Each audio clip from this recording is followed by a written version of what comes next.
Bhadram karnebhi sunayama devaha Bhadram pasyeemakshabhiryajatraha Sishtirange stushtuvam sastanyubhihi Vyasema devahidam yadayuh Sustina indro vruddhasavaha Sustina pusha vishyavedaha Sustina starkshu arishtanemihi Sustino brihaspadir dadhadu Om Shanti Shanti Shanti.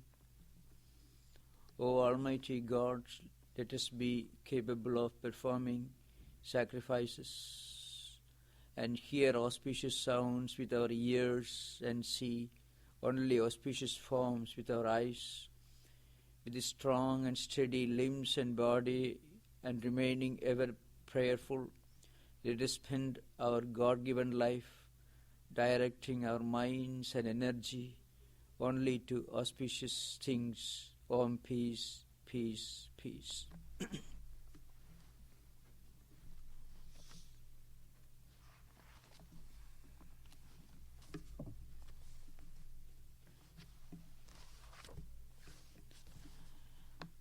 Now we are going to deal with the 30th verse of the second chapter of the Gaudapada Karika, Vaidathya Prakaranam, that is second chapter, 30th verse. We have been discussing 35 types of superimpositions. From 20th verse to 28th verse, Gaudapada gave a long exposition of different types of superimpositions. We are actually the supreme consciousness, the Atman, the immanent, all-pervading, omnipresent, transcendental reality. But we are not aware of this. So instead of being aware of this, we think ourselves to be many things other than Atman, other than the Supreme Consciousness. We think we are this body, we think we are the senses, we are the vital energy, and different things other than Atman. It's just like, as I said, you have to think of the old analogy. The rope is lying there right in front of you in a dim lit room. 100 people think that this rope is 100 different things which are different from the rope. The only thing that they are not aware of is the fact that it is a piece of rope. They think it is something else. Similarly, we are always in a state of unawareness. We are not aware of the fact that we are the Supreme Consciousness, the immanent divine reality within. Instead of that, we think we are this body. And then we are deluded by many associations. Well, I belong to this place, I am born in this place, I am just a child, or father, or mother, or brother, or sister of so many, of a specific person. It is all right, but then behind this body-mind complex, behind this psychophysical mechanism, is the eternal reality that we are this Atman, the Supreme Consciousness. When we are not aware of this fact, we think we are this body, we are this mind. When we think we are this body, whatever happens to the body becomes so important that we are deluded by this. And when we think we are this mind, when the smallest problem arises, we become terribly unhappy and sometimes very happy also. So we identify ourselves with this mind, intellect, and so on. Behind this body, behind this mind, behind this intellect, there is a supreme reality, consciousness. Now, before going further, I shall illustrate this point in the light of a famous analogy. It is found in another Upanishad, another ancient philosophical work, which is also about 4,000, 5,000 years old, Taittiriya Upanishad, one of the important metaphysical works. There is an interesting dialogue. A small child goes to his father. Now, and this child must have heard about some fundamental metaphysical ideas, but he doesn't know what it is. Anyhow, he casually puts a question to his father. The question is, please teach me the ultimate reality. Please teach me about the ultimate reality. Please teach me about the nature of God, put in the language of monotheistic religions. Adhihi bhagavo brahmeti. This is the question. The child's name is Bhrigu and his father's name is Varuna. So that is how the episode begins. Then the father asks him, well, you look around and what do you see around you? You see the mountains, the valleys, the San Francisco Bay, the bridge, the vehicles, and so many things, the sky, clouds, and so on. Just imagine, just think, where do they come from? What is the origin? What is the fundamental cause? The point of origination of all these different things, phenomenal, empirical things that you see around you, that you hear about, that you feel the presence of. What are these things? And where do they come from? Where do they exist? From where do they come? And how and who sustains them in a state of existence? What is the state of existence? The state of existence is the state between the point of origination and the point of dissolution, disappearance. This is what we call a state of existence. So, from where do they originate? Who sustains them? And ultimately, what will happen to them? So, the father gives a list of things. Annam pranam chakshusrotram mano vachamiti. This means the list is this: matter, mind, energy, intellect, thoughts, thought vibrations. These are the things that you normally experience. When you look, when you open your eyes, when you see things with the mind and eyes, you see different things. Or when with your ears and mind, you hear things. With your sense of touch and mind, you come to know of the presence of things through touch. And when you feel with your mind, you feel hunger, thirst, and so on with your vital energy, and so on. Now, where do they come from? Who sustains them? What happens to them? What is the point of dissolution? Where are they heading for? Now, this boy, and then after making this statement, the father makes a concluding statement. The statement is, try to understand this through meditation, through introspection. That means you think, where do they come from, who sustains them, and what happens to them in the end. Tapasa Brahma Vijijñāsasva. It means Sanskrit term. The idea is this: by introspection, by meditation, by inward contemplation, try to understand the point of origination, the principle that sustains this world, and also their ultimate destiny. Now, this is what actually scientists also does. A scientist also is meditating.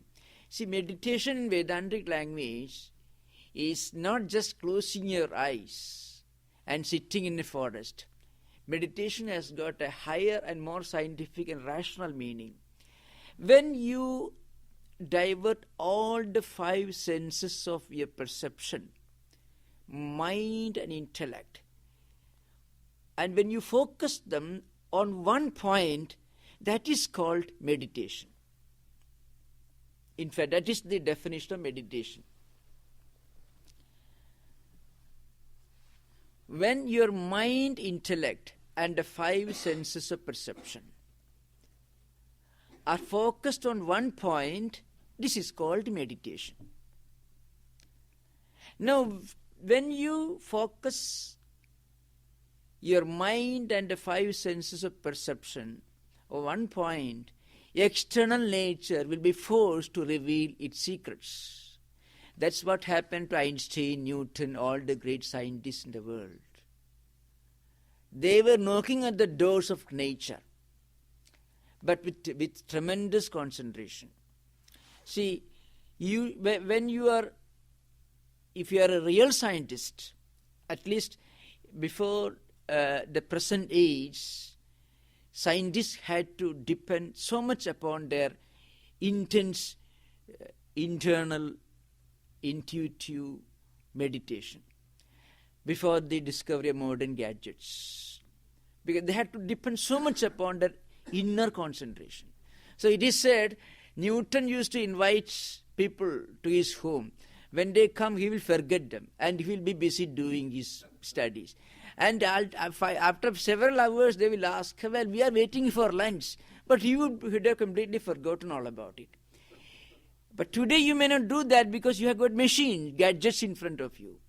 But the great scientists of ancient times were knocking at the doors of external nature with a tremendous intensity. So nature was forced to reveal its secrets. Maybe theory of gravitation or theory of relativity, whatever may be.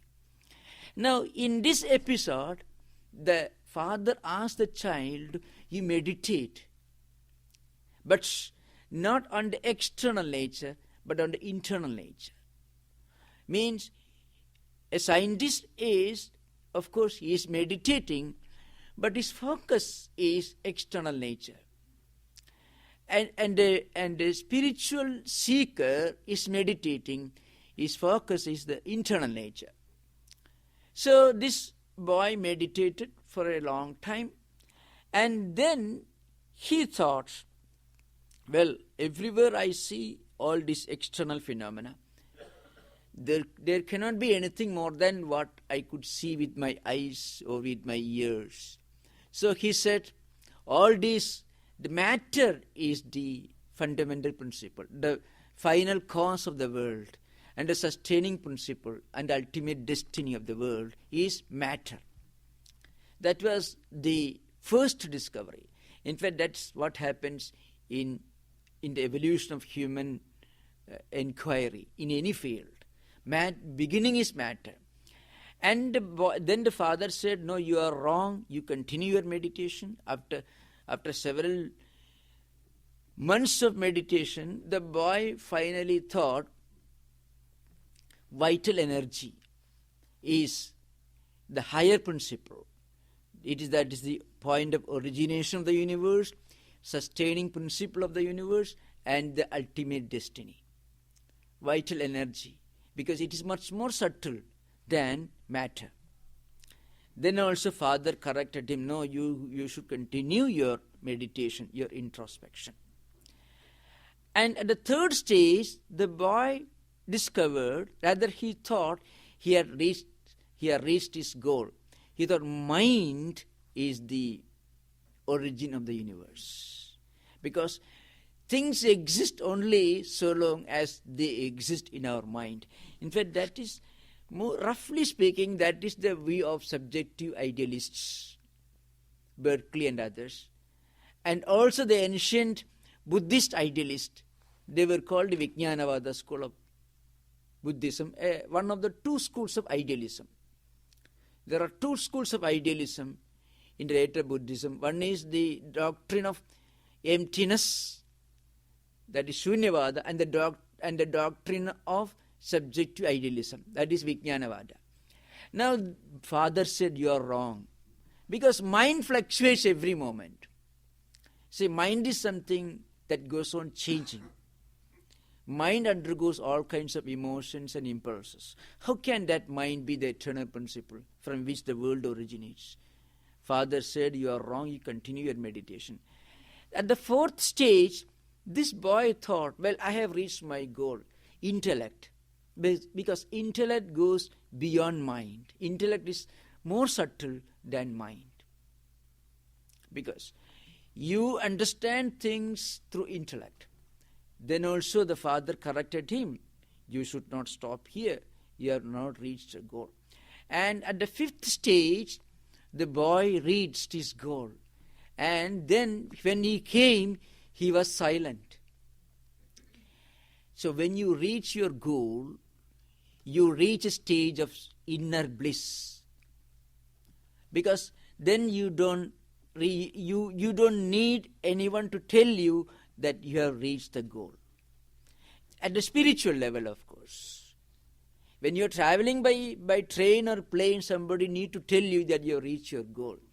But in inward spiritual journey, when you reach the level of inner intuitive experience, that experience itself is so self-revealing, and you feel a kind of inner bliss, which goes much beyond, far beyond what we call satisfaction or contentment.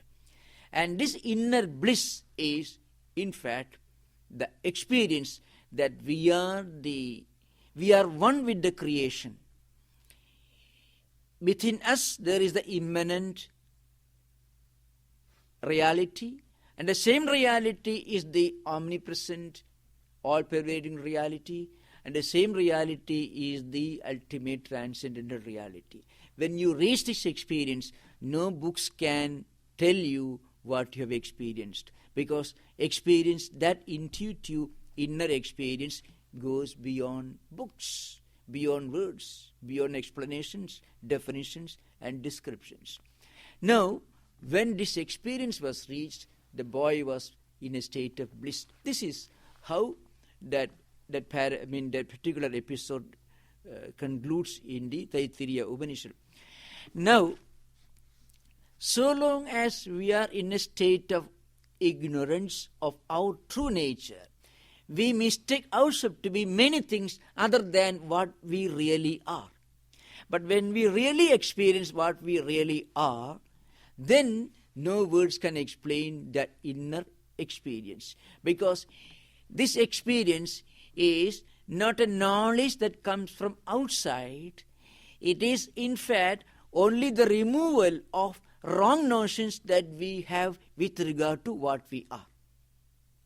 You don't get a new knowledge. It is not objectified knowledge. When you go to a place, when you come to know what is lying in front of you, a box or a book, that book becomes the object and you are the subject. So the knowledge of the book is the process of knowing, and the book is object of knowledge. So it is objectified. But when we really understand what we actually are, it is self-discovery. It is not discovery, it is self-discovery. In modern science, we discover things, but in spiritual experience, we self-discover ourselves. We understand our true nature. That is the subject that we are going to deal with in the 30th verse. 30th means, Etaihi eshaha aprathak bhavehi prathak eveti rekshitaha evam yo veda tattvena kalpayet so avishankitaha. This is the verse. I shall just split the verse in prose order, then I will explain. Eshaha, this Atman, etaihi aprathak bhavaihi prathak eva iti lekshitaha yaha evam tattvena veda saha avishankitaha kalpayet. This is the verse here. The idea is this. We have to go back to the old analogy. For those of you who may be new, I shall just give a brief explanation of this analogy, which I have explained several times earlier. You have to think of a room which is just dimly. There is not enough light. There is something, an object lying in front of you, a piece of rope, but there is not enough light. So people think this rope is rope is a snake, maybe a piece of curved stick, or a thin stream, a crack on the floor, or many things else. People may mistake this rope to be many things other than this rope. Now, when you bring light, you immediately realize it is not a snake or a stick, it is a piece of rope. Now, who reveals the fact that it is a piece of rope? Well, the light doesn't reveal that it is a piece of rope. You'll be surprised to know. Because even if you don't bring light, the rope will be a rope. But what happens when you bring light? This light removes the darkness, which caused all the misunderstanding. So the light removes darkness, and when darkness is removed, all misunderstandings vanish, and when all the misunderstandings or ignorance vanish, then the right understanding comes. Right understanding is not the result of light. But what is the result of light? Removal of darkness is the result of light. The light doesn't reveal the rope. The light only removes darkness. Then what reveals the rope?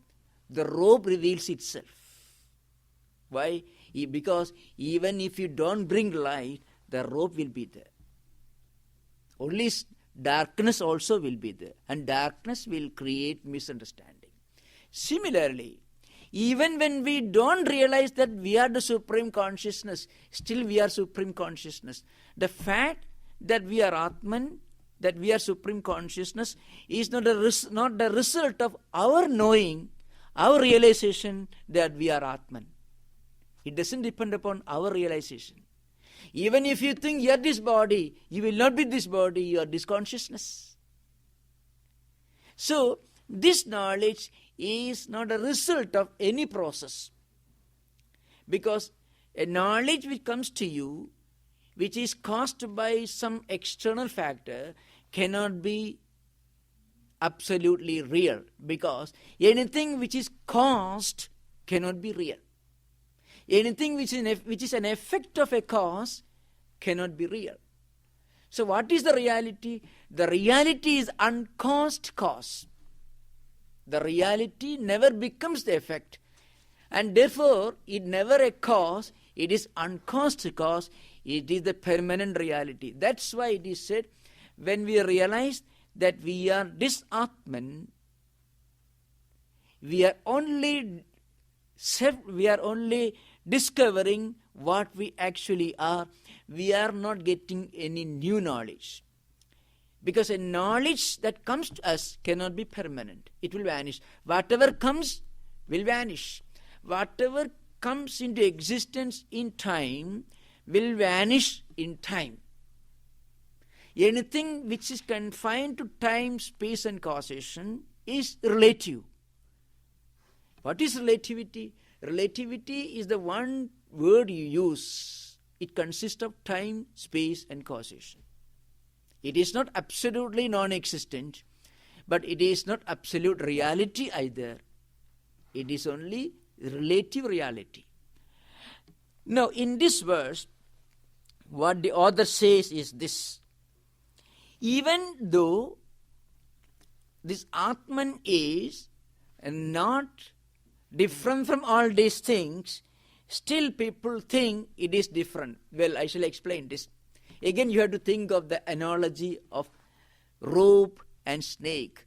Somebody seeing the rope in a dim lit semi-dark room thinks that this rope is a snake. When the light is brought, he immediately realizes it is after all a piece of rope. Now, another person thinks this rope is a stick, a curved stick. Another person thinks it is a thin stream of light or a crack on the floor, and so on. Now, what the person thinks to be the snake is in fact not different from the rope.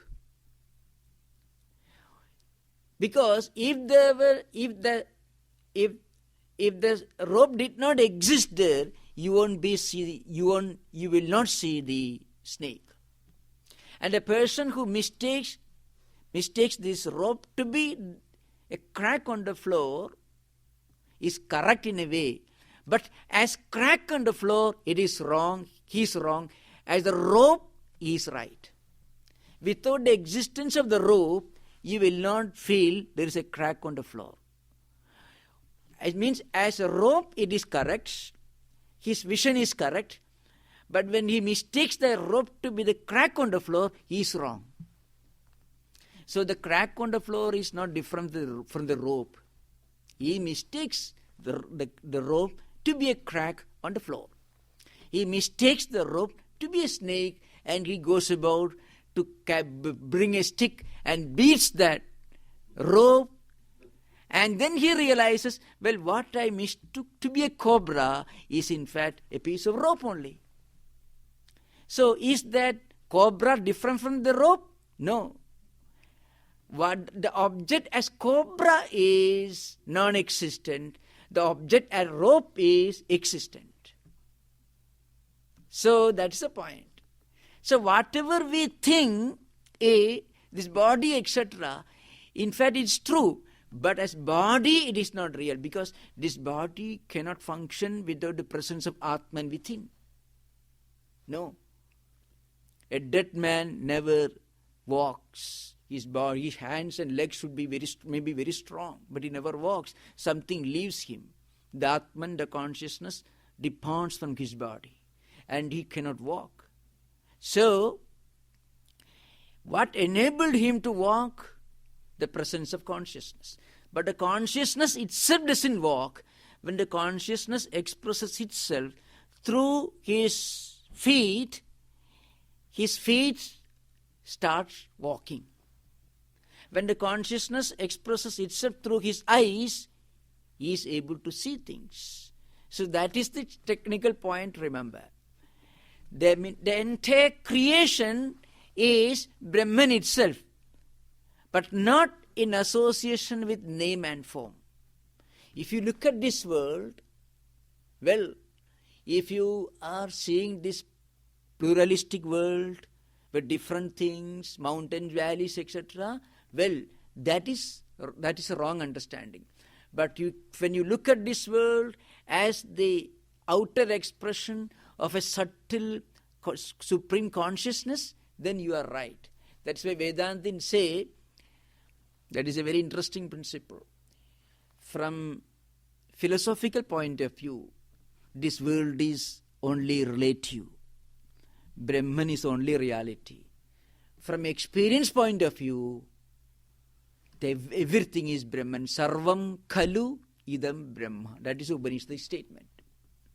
That's why many of you must have seen Ramana Maharshi sitting somewhere and staring at something.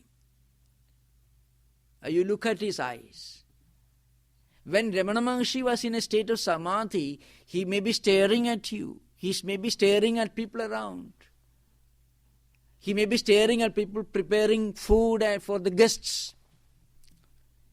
But so far as he is concerned, he sees the whole play of this world as the supreme consciousness, as the divine reality itself. That is at the experience level. Now, very often great spiritual personalities come down to a lower level, at the philosophical level. Then, well, the world expressing itself through name and form is only relative, but the Brahman is only reality. Does it mean that the relative has got an existence independent of the absolute? No. Because there is only one absolute reality. That is Brahman. The so-called relative is in fact nothing but seeing the absolute through the eyes of relativity. When you look at the absolute reality through the prism of time, space and causation, you see this world. When you look at this world without associating with name and form, from the absolute point of view, you are seeing Brahman, supreme consciousness everywhere. I shall illustrate this point in the light of an interesting incident in the life of Sri Ramakrishna Paramahamsa. He was the guru of Swami Vivekananda, who brought Vedanta and Yoga all to America in 1893. Now, Sri Ramakrishna Paramahamsa was Swami Vivekananda's guru, who trained him, who taught him the highest Vedantic ideas and also experience. Now, one day, an odd-looking man came to the temple where Sri Ramakrishna Paramahamsa was sitting. He was meditating, he did his spiritual practices there for years, for decades. This man was externally very odd-looking. But Sri Ramakrishna found that his eyes and expressions were superhuman. He felt this man doesn't belong to this world. He belongs to another realm of spiritual experience. And what did he do, He went to the Ganga, took a dip, and did not remove water, straight away came, and then there were leftover items of food eaten by other people, leaves, After eating food, people used to throw their leaf. They used to eat food on leaves, mostly this banana leaves, huge big leaves. They used to serve food for guests in the temple, and thousands will be fed. So there was one place where all these leftover food items were thrown. And this odd-looking man went straight there. And there were dogs and cats who were having a good feast. After all people have finished their food, they had thrown things there. And these dogs and cats were eating. This man straight away went there and he started eating all this. When a human being goes there, normally cats and dogs will be frightened or they will attack him. But they felt very much at home in his company. Because this man felt himself to be non-different from the entire creation. So they felt happy with him. Okay. And after some time, he went away. He walked.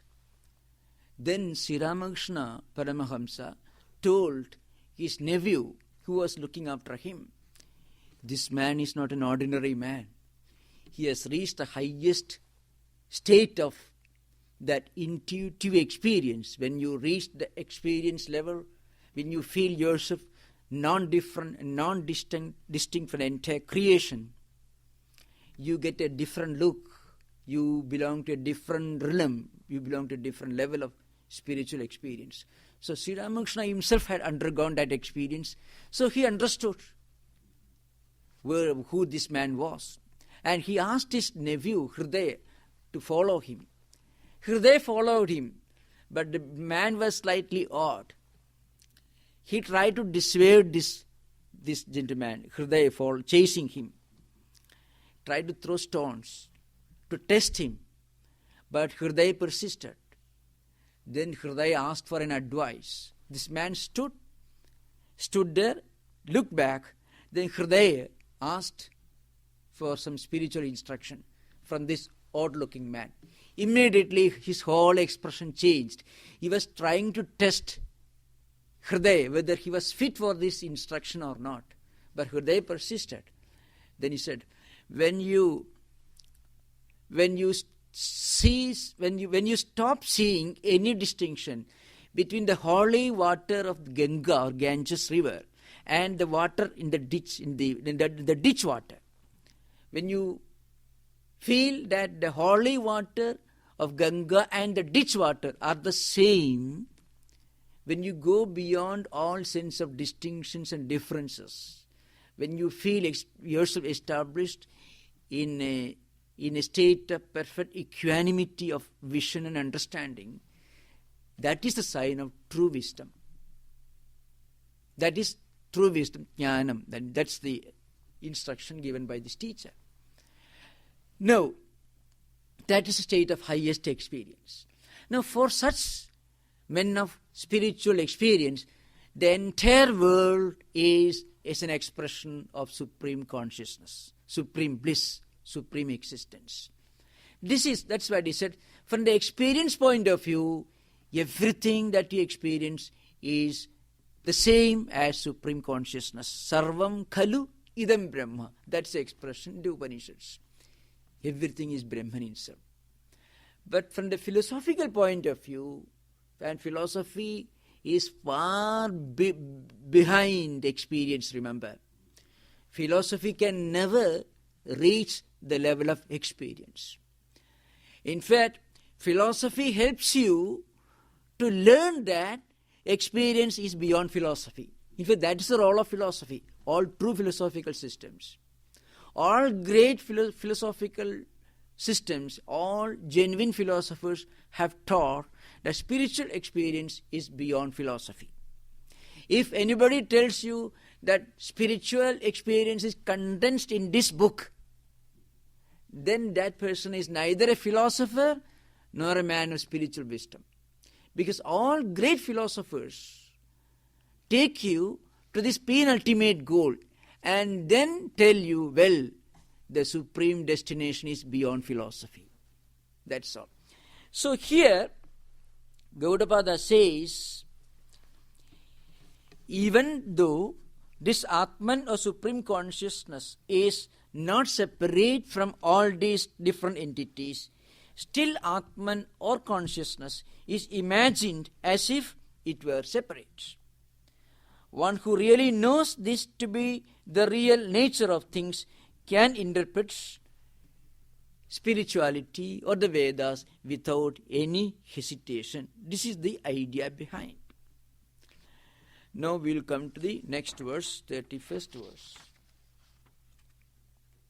That is a famous, this is one of the most celebrated, famous verses in this text.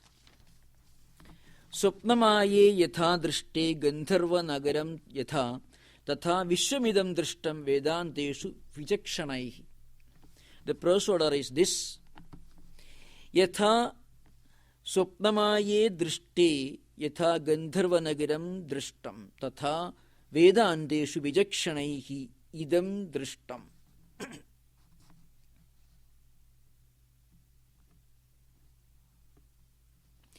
Now, what you see in dream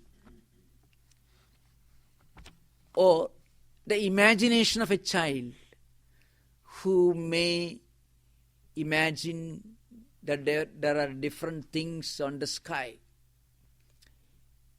are all wrong. Similarly, people who believe this world as we see this pluralistic world, the world of name and form, this changing empirical phenomena.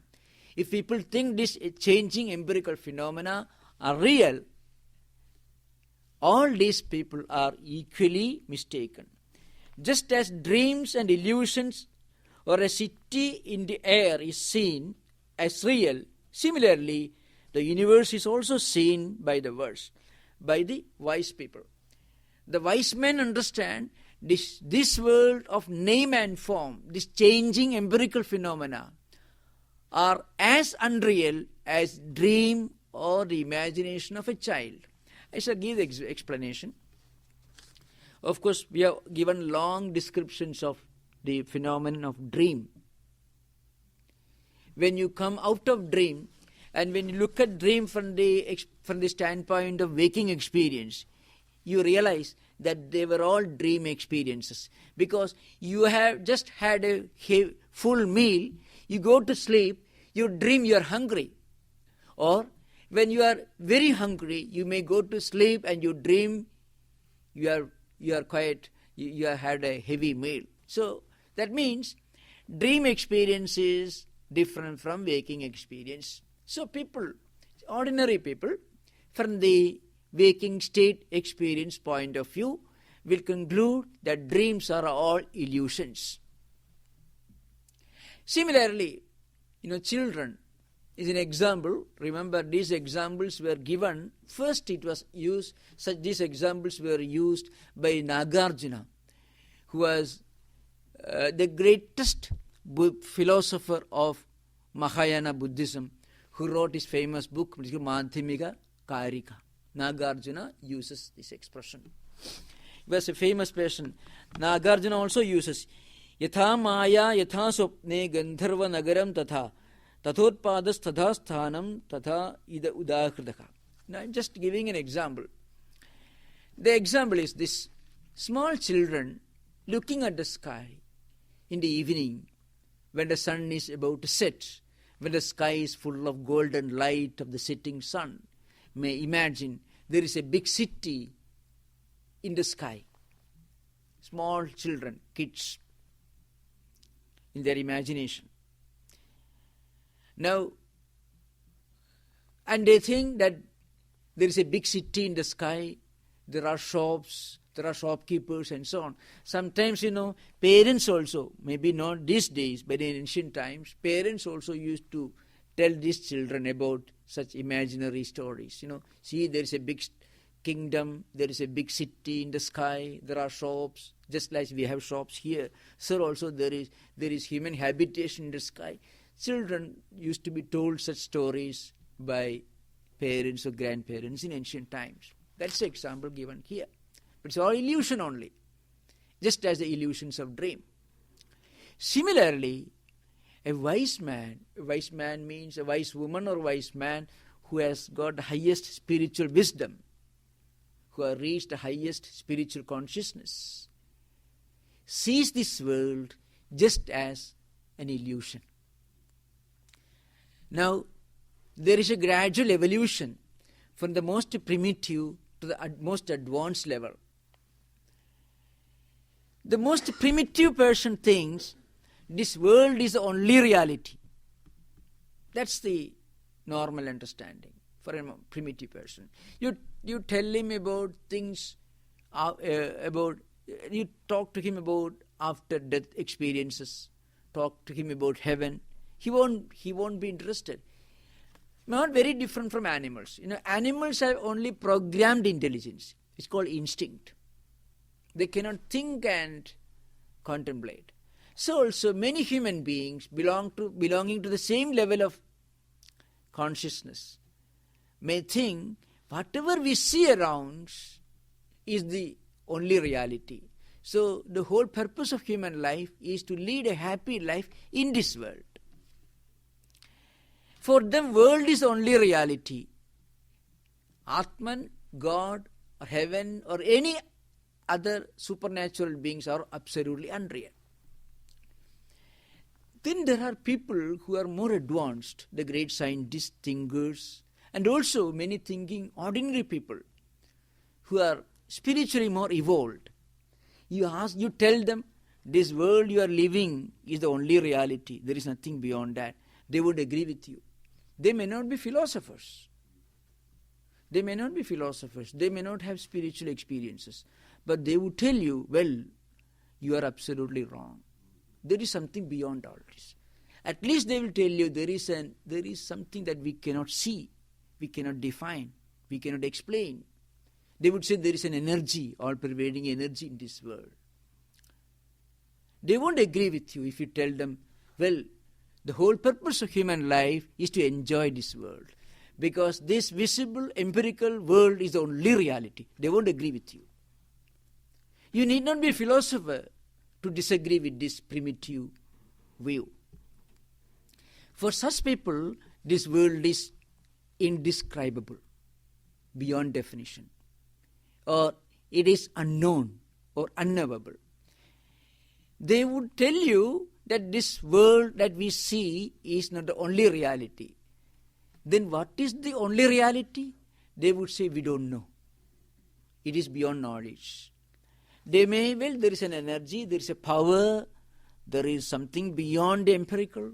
They would tell you. But it is something that we cannot explain. We cannot describe.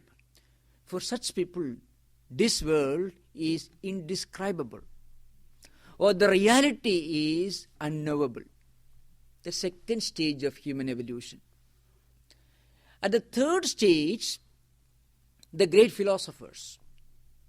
At the philosophical level, they come to a definite conclusion that this world is and it can never be a permanent reality. Any scientists would tell you this world cannot be a permanent reality. When you use the word permanent reality, when you use that phrase, it means it should remain the same. It should remain the same in all the three states of waking, dream, and deep sleep experiences. It cannot be. And it should be the same in the past, present, and future. Well, the earth itself cannot be an eternal reality, because the earth did not exist before Big Bang and may not exist after the great crunch, or maybe after several millions of years. This earth will not exist the way it is existing right now in front of you. So anything which goes on changing cannot be eternal. It will change its shape. It will change its shape, its size, its color, its dimensions. So anything which changes its shape and form, and name and form, cannot be eternal. That is the view of philosophers. And then there are those who have gone beyond philosophy, who have reached the level of experience. They would tell you, well, this world is only a relative entity. Mithya means a relative entity. There is the supreme consciousness, which is the only reality. And then, at the end of this intuitive experience, at the ultimate state, they will tell you, consciousness, Atman, is the only ultimate reality, and this world in its true nature is non-different and non-distinct from that consciousness.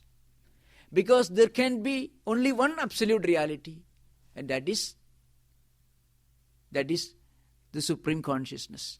Just as the snake cannot be real as the rope, so also the supreme consciousness is the only reality. Snake is only a superimposition on the rope. Similarly, this name and form are only superimpositions on the absolute reality. From the absolute point of view, the reality is one. This world, as we see, doesn't have an independent existence. This is the conclusion. Now, that idea is brought out here in the 31st verse. Swapnamaye yatha drishte gandharva nagaram yatha. Gandharva nagaram means the city in the sky, where children sometimes may believe the sky in the evening, which looks very brilliant, glittering. When the sun is about to set, the golden light of the setting sun is spread everywhere, they will think this sky is a supernatural existence. There are divine beings around. It's all absolute illusions. Similarly, a person who has reached the highest intuitive spiritual experience will see everything other than the supreme consciousness as illusion, as only an illusion. That is the idea behind here. Now, the 32nd verse is actually the conclusion of all Vedantic philosophy and experience. One of the most celebrated verse in the entire Vedantic literature. The 32nd verse. Philosophically, it is one of the subtlest idea. You know what it says? Na nirodho na chotpattihi na bandho na cha sadhakaha na mumukshur na vai muktaha ittesha paramarthada. See, if you read the translation, you will be shocked and surprised, and you will be embarrassed sometimes. So it needs a lot of explanation. There is neither destruction nor birth. There is no jiva who is bound or seeking for release. None who is liberated, or anybody is seeking liberation. This is the ultimate truth. You know what it means literally? It means there is no bondage, no liberation, no spiritual seeker, and no spiritual destiny. See, logically it is correct. See, liberation, spiritual liberation, or the ultimate spiritual wisdom, a spiritual experience, is not something that comes into existence. It is our inherent nature. Spiritual freedom, spiritual experience is our true nature. Everything else is alien, foreign to us. If you think you are this body, then that understanding is actually a violation. It is foreign. It is unnatural. What is the natural truth? The natural truth is we are the ever free. So bondage itself is something non-existent. If bondage is real in the true sense of the term, that bondage will never cease to be. If bondage is a reality, that bondage will never come to an end, which means there will be no liberation. That's the point. If your spiritual liberation is a state of experience that you get as a result of your effort, then that state of experience cannot be permanent. Because anything which is produced by effort cannot be eternal. And because it is an effect. And anything which is an effect of a cause cannot be eternal. Cause also cannot be eternal because cause becomes effect. So cause is not eternal. Effect also is not eternal because the effect comes from the cause. Which means before the effect came into existence, it did not exist. So it comes into existence. Which means there was a time when it did not exist. So it cannot be absolutely real. Absolutely real should always exist. The absolute reality cannot come into existence. Why? Because it always exists. If it always exists, how can it come into existence? If it comes into existence, it cannot be absolutely real. And then another point, it will cease to exist. Anything which comes into existence will disappear one day. Something which comes into existence in the past will disappear in the future. And the intermediary period is called existence. So, Gaudapada makes a very important statement. In other words, the kingdom of heaven is within you. It doesn't come from outside. Put in the biblical language, higher transcendental sense. What does it mean? Spiritual liberation, spiritual enlightenment is our birthright. Rather, bondage is something of is only an imagination. It is a superimposition. Bondage cannot be real. Then, because of ignorance, we think we are bound. But that is only a wrong notion. So Gaudapada says, na nirodhaka, means there is no destruction because there is no birth. If something doesn't come into existence, then it cannot exist. And if it doesn't exist, it cannot cease to exist. Why? Because it always exists. If something which always exists cannot come into existence, because coming into existence means from a state of non-existence, it enters a state of existence. If it always exists, how can it come into existence? So spiritual freedom, spiritual enlightenment is our inherent, our built-in, our natural state of affairs. It is always there. Bondage is an illusion. That is what the author means. And then it doesn't, the world has no beginning. Why? Because the world as a reality doesn't exist. It is only a relative existence.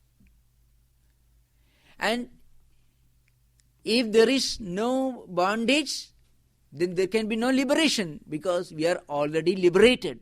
He said that is one fundamental point in Vedanta. We have to remember.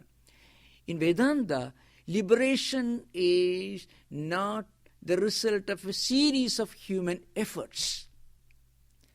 Ultimately, efforts, reading scriptures, contemplation, prayer, meditation, all these are necessary. For what?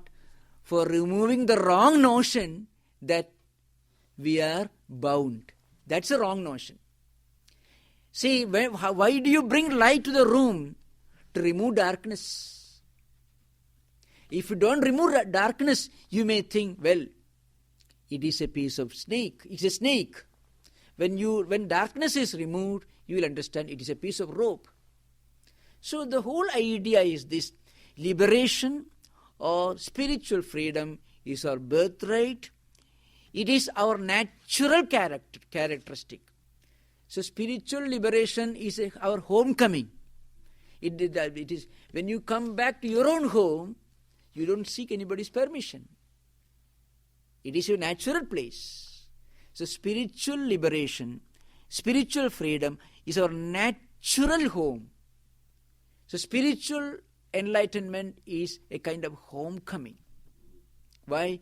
Because if it is a result of human efforts, then it cannot be a permanent state of permanent condition, it cannot be a permanent state of affairs. Anything which is produced by effort will vanish. But this is not produced by effort. That's why it is not. It is within us. Spiritual freedom is within us, within all of us. This liberation doesn't come from outside, it is within all of us. Therefore, there is neither bondage, and if there is no bondage, then there is no liberation. If you are not bound, so how can you be liberated from bondage? You are already liberated. So you cannot be liberated. Why? Because you are already liberated. You are already Brahman, you are already Atman, you are already Supreme Consciousness. We are not aware of this. And the purpose of scriptures, spiritual practices, is to remove the wrong notion that we are bound, that we are not liberated, that we need liberation. All these are wrong notions. To remove these wrong notions, we need scriptural study, we need meditation, we need all spiritual effort. These are necessary. They are very important. Spiritual sadhana, spiritual efforts are necessary. But their only purpose is to remove ignorance, to remove darkness. And once darkness is removed, the reality expresses itself. That's the idea behind. So, na mumukshu, no seeker. Why? Because if you say you are seeking liberation, it means right now you are not liberated. Right now you are body, and later you become Brahman. It is absolutely wrong. Even now, when you think you are this body, you are not this body. Even when you are under the wrong notion that you are this body or you are this mind, you are not this body, you are not this mind, you are Atman, you are Supreme Consciousness. Therefore, na mumukshu. Mumukshu means seeker, somebody who seeks liberation. In reality, the state of seeking liberation cannot be an absolute condition. Because if you accept that it is an absolute condition, then you have to accept that you are now not liberated, you are seeking liberation, and one day you will become liberated. Which means liberation is a state that comes to you, or that you reach, that you gain, which will make the state of liberation impermanent. But even when you are seeking liberation, you are only trying to remove the wrong notion that you are not liberated. In fact, you are liberated. You are ever free. Spiritual freedom is our natural state, inherent, inbuilt, natural state. Itesha Paramarthada. This is the highest spiritual truth. So we'll conclude here now. We'll continue this discussion later. Om Shanti Shanti Shanti.